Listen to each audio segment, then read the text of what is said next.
Здравствуйте, уважаемые абитуриенты. Buenos días, futuros estudiantes y primíparos. Я приехал в Уфу из Колумбии, из города Богота. Меня зовут Кортес Андрес. Я перешел на третий курс. Я и мой друг Ульян, самые первые студенты из Колумбии, которые учились в аграрном университете. Вы спросите, наверное, как мы попали сюда, за 12 тысяч километров от родины.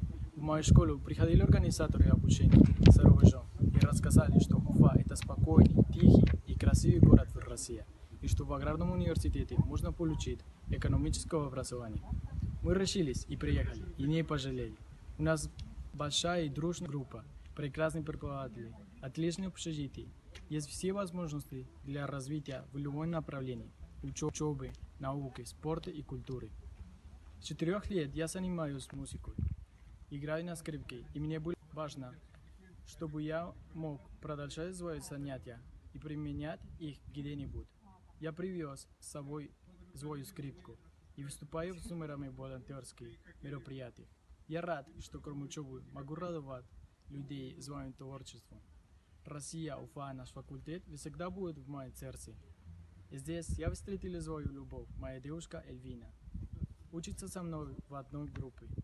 Здесь я впервые увидел снег. Это незабываемое ощущение, ведь у нас в Колумбии всегда лето и нет снега. Но не боитесь, приезжай учиться в наш университет. Это успешное будущее.